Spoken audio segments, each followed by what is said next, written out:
Hello everyone, my name is Katie and this is Homeschooling for His Kingdom. Welcome. I hope you guys are having a great week. Today I wanted to speak with you guys about a second book the Father has asked me to write. It's called Led by the Holy Spirit. Here's a copy of it. I want to give you a little bit of backstory on this book. I don't know if you've seen the first book I made, but essentially the first book is about our life with some of the challenges, but also some miracles that we experienced from the Father. And I don't know if you had a chance to read it or if you've watched the audiobook series on it that I made. We've had some challenges with having children, and towards the end of the book, I speak about an infant that we lost. He was stillborn, and how my husband and I believed for him to come back, resurrection. We prayed for resurrection from the dead, but the Father told us to let go. And I had a lot to learn in that point. I think in my life I'd learned a lot, but I still had a lot to learn. I still do, right? Don't we all? It's a journey. And so with this second book, it's kind of a sequel, but not entirely. I pick up there with what I learned, why the Father told me to let go. He guided me a little bit with that, but also he took it way beyond the ball field, if you will. He taught me so much more. So let me jump right in with the back of the book, and then I'll read a little bit of the preface too, just to give you guys an idea. And I know this is a homeschooling channel, so I think this would be amazing if you guys would want to share this book with your children. It might be more of your Bible time, if you will, because each chapter kind of gives a little bit of a story from my life, but also from the Bible, with Yeshua or his disciples, seeing how they are led by the Spirit. So there's some really good bite-sized stories in there. I had an artist help me with the pictures, Laura Liebert, and she's amazing. And so you'll get to see some pictures in the book. So let me jump right in, tell you a little bit more about it. All right. Have you ever obeyed Jesus' commands in Scripture to heal the sick, or cast out a demon, or even raise the dead? If so, have you ever wondered why sometimes it goes really well, but then other times it does not? Well, after living through a surprising death of a loved one, my husband and I prayed for resurrection from the dead, but our loved one did not come back. Crushed, confused, and full of sorrow, I went to the Father with many questions. I do not pretend to have all the answers, but I am excited to share with you what the Lord taught me regarding being led by the Holy Spirit in all things, including resurrection from the dead, healing the sick, casting out the demonic, how to interpret dreams, or what do you do with a word of wisdom or knowledge, and more.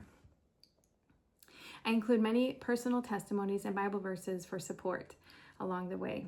And then this verse, Psalms 119:105, your word is a lamp to my feet and a light to my path. And that is what the picture is basically about. Just following the Spirit, even if you don't know where you're going, he does, right? Okay, so let me read a little bit more in the preface here. The past 2 years have been challenging for me and my husband as we have been processing the loss of our infant son, James. He was stillborn around week 37. We prayed for resurrection, but the Father said, let go.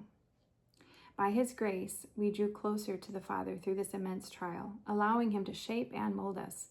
However, during the initial weeks and months following James' death, I wrestled with the Father's answer to our request for resurrection. Father, why did you say let go when your word says we will be raising the dead? According to Matthew 10:8 and Mark 16:17 through 18. Lord, we were trying to obey your word to, bring him back.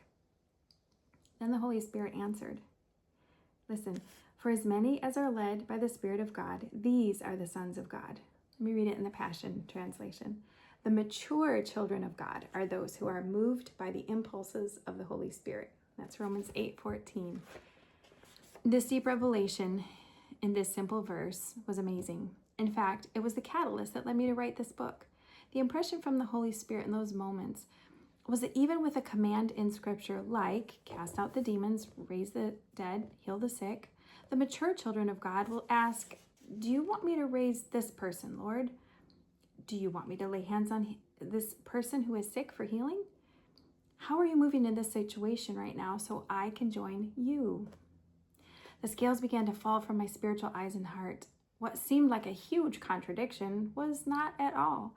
Yes, the Lord will raise the dead and heal the sick through his followers, but only as the Spirit leads. As the mature followers of the Messiah, we must learn to be led by the Holy Spirit in all things. Well, over the following months, as I allowed this new concept to sink in, the Holy Spirit began to give me opportunity after opportunity like never before. As I obeyed, my striving to please Him stopped. In fact, I didn't even realize I was striving to serve Him for years. My acts of love towards others began to be Spirit-led, filling me and others with joy. I was no longer trying to help whoever, whenever, feeling exhausted, wondering if I was making a difference in the kingdom, like running around laying hands on everyone who had so much as a sniffle for healing, no, I don't have to do that anymore. Listen, this childlike obedience and being led by the Spirit was refreshing and bore good fruit, while allowing me to enter a special rest with Him like I'd never known before, you guys. Listen, Hebrews 4:11. So then we must be eager to experience this faith rest life so that no one falls short by following the same pattern of doubt and unbelief. Well, during this season, the Father also showed me examples from Scripture where Yeshua and His followers were led by the Holy Spirit in similar ways.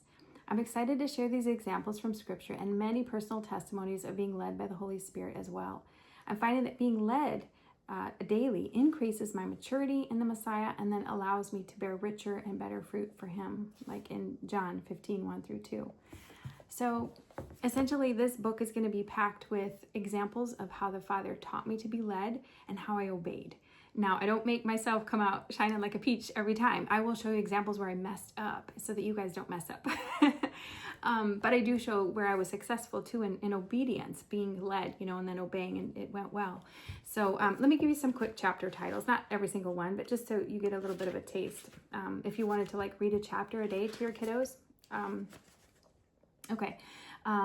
Led to be baptized with the Holy Spirit, led to be tested, led in big decisions, led every day, led when you don't feel qualified, led to preach the gospel, led to heal the sick, and there's so many more. So I will have examples from Scripture, right, where the disciples were led, but then I also will, of course, sprinkle in our own testimony of where me or one of my family members was led to do something. So I hope it really blesses you. Again, there's going to be some pictures in here too.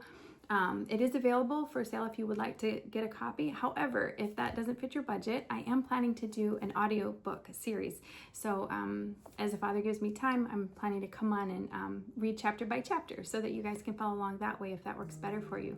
But I really hope that these stories from my life and, of course, obviously from Yeshua and the disciples really bless you guys, encouraging you all to just be led by the Holy Spirit. Let Him tell you what to do and the impressions, and we're going to talk about a lot of things like dreams, just guidance essentially, and how to tune in and be more effective for the kingdom of God. So anyways, I hope this book blesses you.